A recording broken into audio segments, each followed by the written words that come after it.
London 17 জানুয়ারি 2008। আকাশের অনেক উঁচুতে 12 ঘন্টার দীর্ঘ যাত্রার পর ব্রিটিশ এয়ারওয়েজের ফ্লাইট 38 ধীরে ধীরে হিথ্রো বিমানবন্দরে অবতরণের জন্য এগিয়ে আসছে। সবকিছুই একদম স্বাভাবিক মনে হচ্ছে, কিন্তু হঠাৎ 700 ফুট উচ্চতায় দুটি ইঞ্জিনই আর শক্তি উৎপাদন করতে পারল না। পাইলটরা সর্বশক্তি দিয়ে শক্তি বাড়ানোর চেষ্টা করলেন, কিন্তু কোনো লাভ হলো না। রানওয়ে সামলেই আবহাওয়া পরিষ্কার, তবুও বিমানটি দ্রুত নিচে নামছে। 500 ফুট। এখন তারা বড্ড নিচে নেমে গেছে, গতি অনেক কমে গেছে, আর রানওয়ে এখনও অনেক দূরে। ককপিটে বিকট শব্দে অ্যালার্ম বাজতে শুরু করলো। 100 ফুট। মাটি আরও কাছে চলে আসছে। 136 জন মানুষের জীবন এখন পরবর্তী কয়েক মুহূর্তের ওপর নির্ভর করছে। পাইলটরা কি এই বিমানটিকে বাঁচাতে পারবেন, নাকি রানওয়ের আগেই এর সমাপ্তি ঘটবে? চলুন জেনে নেওয়া যাক। এটি ব্রিটিশ এয়ারওয়েজ ফ্লাইট 38-এর হৃদয় বিদারক কাহিনী। 2008 সালের 17 জানুয়ারি সকালে ব্রিটিশ এয়ারওয়েজ ফ্লাইট 38 চীনের বেইজিংয়ে অবতরণ করে। প্রায় 8100 কিলোমিটার দূরত্ব অতিক্রম করে প্রায় 11 ঘন্টায় এটি লন্ডনে পৌঁছানোর কথা ছিল। বিমানটি মাত্র কয়েক ঘন্টা আগেই বেইজিংয়ে অবতরণ করেছিল এবং এখন ফেরার জন্য প্রস্তুতি নিচ্ছিল। গ্রাউন্ড ক্রুরা জ্বালানি ভরছিল, ইঞ্জিনিয়াররা সিস্টেম পরীক্ষা করছিল এবং সমস্ত প্রক্রিয়া স্বাভাবিকভাবেই চলছিল। বাইরে থেকে সবকিছু একটি সাধারণ ফ্লাইটের মতোই দেখাচ্ছিল। এটি ছিল একটি বোয়িং 777, যা সাধারণত 777 নামেই পরিচিত। 2001 সালে নির্মিত।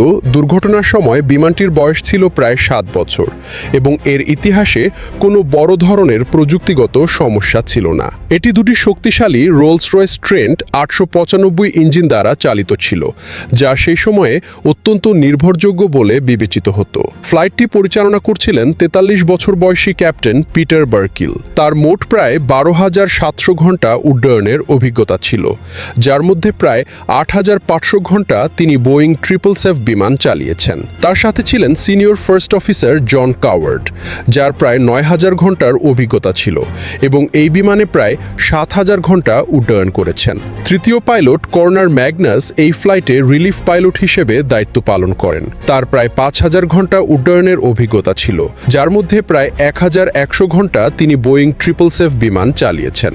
প্রায় 11 ঘন্টার একটি ফ্লাইটে একজন রিলিফ পাইলটের উপস্থিতি ক্যাপ্টেন এবং ফার্স্ট অফিসারকে ক্রুজের সময় পালাক্রমে বিশ্রাম নেওয়ার সুযোগ করে দেয়।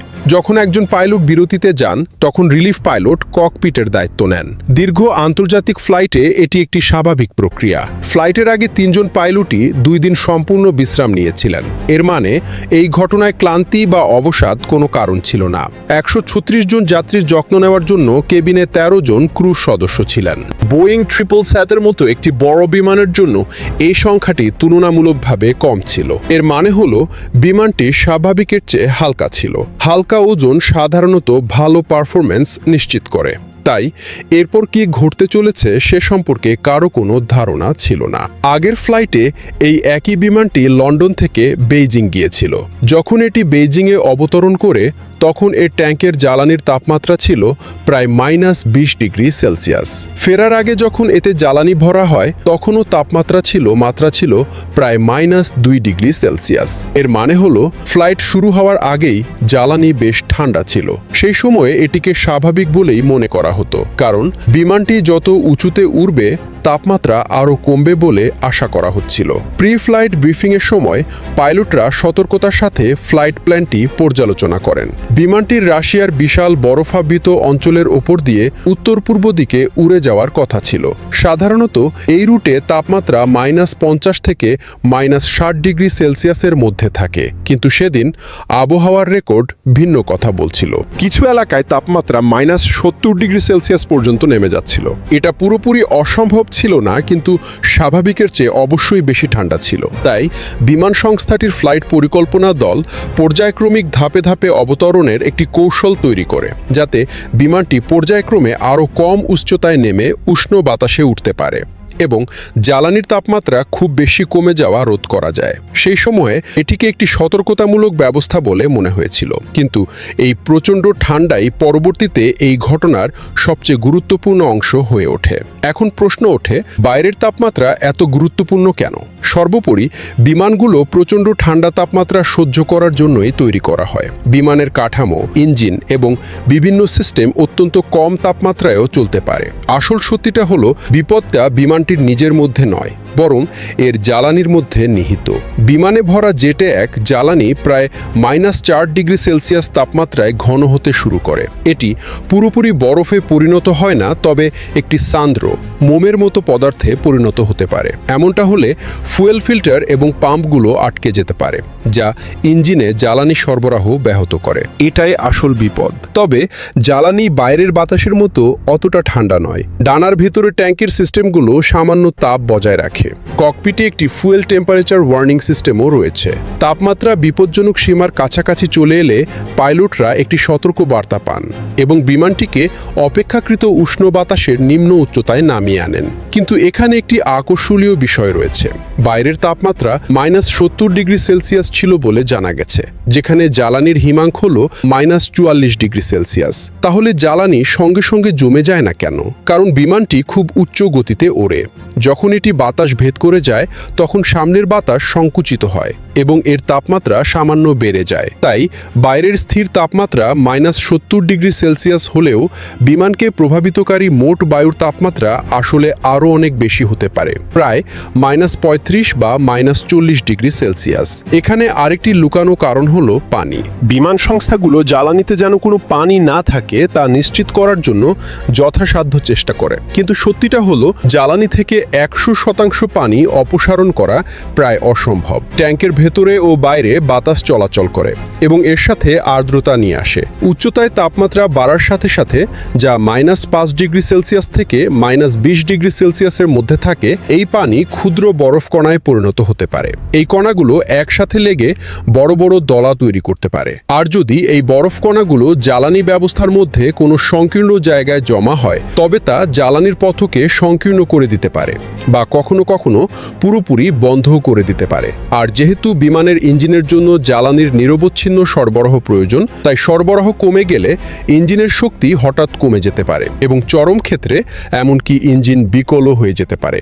সমস্যাটা শুধু ঠান্ডায় ছিল না, বরং ভুল জায়গায় বরফ জমে যাওয়াও ছিল। অবতরণের মতো একটি গুরুত্বপূর্ণ সময়ে এমনটা ঘটলে পরিস্থিতি অত্যন্ত বিপজ্জনক হয়ে উঠতে পারে। এই ফ্লাইটটিও এমনভাবে ঘটতে যাচ্ছিল যা কেউ কল্পনাও করেনি। ক্রুরা স্বাভাবিক প্রাক উড্ডয়ন প্রস্তুতি সম্পন্ন করেন। উড্ডয়নের আগে তারা একটি বিস্তারিত ব্রিফিং করেন, বিশেষ করে তাপমাত্রার বিষয়টি নিয়ে। সবাই জানত যে পথে প্রচণ্ড ঠান্ডা বাতাসের সম্মুখীন হতে হবে। তাই পুরো ফ্লাইট জুড়ে জ্বালানির তাপমাত্রা ক্রমাগত পর্যবেক্ষণ করার সিদ্ধান্ত নেওয়া হয়েছিল। সমস্ত পরীক্ষা সম্পন্ন করা হয়েছিল। বিমানটি পুশব্যাক করে রানওয়েতে ট্যাক্সি করে যায় এবং তারপর বেইজিং সময় সকাল 10:09 136 জন যাত্রী এবং প্রায় ৭৯,০০০ কেজি জ্বালানি নিয়ে বোয়িং 777 বিমানটি রানওয়ে ছেড়ে উত্তর পূর্ব দিকে মোড় নেয় এবং উপরে উঠতে শুরু করে। এর কিছুক্ষণ পরেই এয়ার ট্রাফিক কন্ট্রোল বিমানটিকে ৩৫,০০০ ফুট প্রাথমিক ক্রুজ উচ্চতায় আরোহণ করার জন্য অনুরোধ করে। বিমানটি অটো পাইলটের ভিআইভি মোড ব্যবহার করে প্রাথমিক ক্রুজ উচ্চতায় আরোহণ শুরু করে। এই কৌশলে পাইলটরা আগে থেকে নির্ধারণ করে নেন যে বিমানটি কত হারে উপরে উঠবে, যেমন প্রতি মিনিটে 400 বা 500 ফুট। এরপর সিস্টেমটি সেই হার বজায় রাখার জন্য প্রয়োজনীয় থ্রাস্ট প্রয়োগ করে। ক্রুজের সময় এই পদ্ধতিটিকে আরও আরামদায়ক বলে মনে করা হয়, কারণ ইঞ্জিনগুলো ধীরে ধীরে শক্তি বাড়ায় এবং যাত্রীরা খুব কমই কোনো ঝাঁকুনি অনুভব করেন। পুরো যাত্রাপথে একটি গুরুত্বপূর্ণ বিষয় ক্রমাগত পর্যবেক্ষণ করা হচ্ছিল: জ্বালানি ট্যাঙ্কের তাপমাত্রা। রেকর্ড থেকে দেখা যায় এটি কখনো -34 ডিগ্রি সেলসিয়াসের নিচে নামেনি, যা জেট ফুয়েলের হিমাঙ্কের চেয়ে অনেক উপরে। তাই ককপিটের কর্মীরা নিশ্চিত ছিলেন যে সবকিছু নিরাপদ সীমার মধ্যে রয়েছে।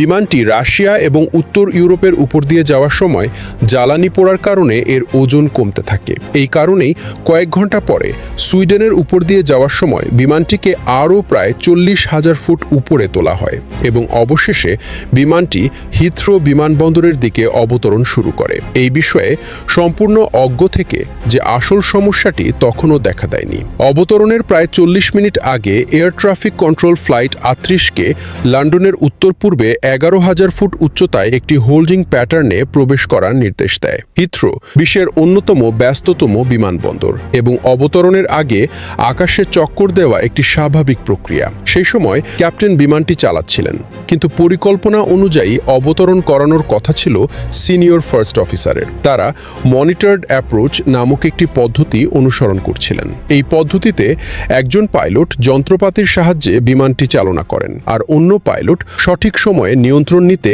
এবং একটি নিরাপদ অবতরণ নিশ্চিত করতে বাইরের দৃশ্যমান সংকেতগুলো পর্যবেক্ষণ করেন। বিমানটি প্রায় 5 মিনিট ধরে হোল্ড প্যাটার্নে ছিল। এরপর এটিকে 9,000 ফুট পর্যন্ত নামার অনুমতি দেওয়া হয় এবং রানওয়ে 27 লেফটে একটি আইএলএস অ্যাপ্রোচের জন্য ছাড়পত্র দেওয়া হয়। অন্টো পাইলট এবং অন্টো থ্রটল সিস্টেমগুলো স্বাভাবিকভাবে কাজ করছিল। প্রায় 3,000 ফুট উচ্চতায় যখন বিমানটি মেঘের স্তর ভেদ করে উপরে উঠল, তখন পাইলটরা বিমানবন্দরটি পরিষ্কার দেখতে পাচ্ছিলেন। এশিয়া থেকে দীর্ঘ ফ্লাইটটি প্রায় শেষ হয়ে এসেছিল। বিমানটি শেষ 1,000 ফুটে প্রবেশ করার আগ পর্যন্ত সবকিছু স্বাভাবিক মনে হচ্ছিল, কিন্তু এই শেষ 1,000 ফুটে এমন কিছু ঘটতে যাচ্ছিল যা পুরো ফ্লাইটটিকে বিপন্ন করে তুলবে। বিমানটি তখন সম্পূর্ণ অবতরণ কনফিগারেশনে ছিল। ল্যান্ডিং গিয়ার নামানো ছিল এবং উইং ফ্ল্যাপগুলো 30 ডিগ্রি কোণে সেট করা ছিল। বিশাল বোয়িং 777 বিমানটি তখন একটি স্থির গতিতে রানওয়ের দিকে নামছিল। অটোপাইলট তখনও চালু ছিল এবং পরিকল্পনা ছিল প্রায় 600 ফুট উচ্চতায় এটিকে সংযোগ বিচ্ছিন্ন করে ম্যানুয়ালি অবতরণ করানো। বিমানটি মেঘের আড়াল থেকে বেরিয়ে আসতেই এবং রানওয়ে পরিষ্কারভাবে দৃশ্যমান হতেই নিয়ন্ত্রণ ফার্স্ট অফিসারের হাতে তুলে দেওয়া হলো। ঠিক তখনই বাতাসের সামান্য পরিবর্তন অনুভূত হলো। গতি সামান্য উঠানামা করতে লাগলো এবং ভারসাম্য রক্ষার জন্য অটো থ্রটল 4 বার থ্রাস্ট বাড়ালো ও কমাল। কিন্তু যখন চতুর্থবার থ্রাস্ট বাড়ানো হলো, বিমানটি তখন মাটি থেকে প্রায় 720 ফুট উপরে ছিল এবং ডান দিকের ইঞ্জিনটি ধীরে ধীরে শক্তি হারাতে শুরু করলো। থ্রাস্ট কমে যাওয়া টের পেয়ে অটো থ্রটল বাম দিকের ইঞ্জিনের থ্রাস্ট বাড়ানোর চেষ্টা করলো, কিন্তু এবার ইঞ্জিনটি প্রত্যাশিতভাবে সাড়া দিল না। বিমানটি প্রায় 100 ফুট নিচে নেমে আসার পর বাম দিকের ইঞ্জিনটিও শক্তি হারাতে শুরু করলো। কয়েক মুহূর্ত পরে রেডিও অল্টিমিটারের স্বয়ংক্রিয় সংকেত জানিয়ে দিল যে এটি বন্ধ হয়ে গেছে। ক্যাপ্টেন অবিলম্বে নিশ্চিত করলেন যে অবতরণ প্রক্রিয়া স্থিতিশীল এবং একই সাথে হিথ্রো টাওয়ার থেকে অবতরণের ছাড়পত্র পেলেন। বিমানটি তখন রানওয়ে থেকে মাত্র 30 সেকেন্ডের দূরত্বে ছিল, কিন্তু ককপিটে উত্তেজনা বেড়ে গিয়েছিল। দুটি ইঞ্জিনই নিষ্ক্রিয় ক্ষমতার চেয়ে সামান্য বেশি শক্তিতে চলছিল এবং বিমানের গতিবেগ নির্ধারিত অবতরণ গতি 135 নটের নিচে নামতে শুরু করেছিল। ক্রুরা বেশ কয়েকবার থ্রাস্ট লিভারগুলো সমন্বয় করলেন, কিন্তু ইঞ্জিনগুলো কোনো সাড়া দিল না। পর্যাপ্ত গতিবেগ না থাকায় গ্লাইড স্লোপ বজায় রাখার জন্য প্রয়োজনীয় উত্তোলন শক্তি ডানাগুলো তৈরি করতে পারছিল না। আমাদের আকর্ষণীয় ভিডিওগুলো লাইভ হলে নোটিফিকেশন পেতে আমাদের কাবির জেড ইউটিউব চ্যানেলটি লাইক এবং সাবস্ক্রাইব করতে ভুলবেন না। আজ তাহলে এখানেই শেষ করছি। সবাই ভালো থাকবেন। আসসালামু আলাইকুম।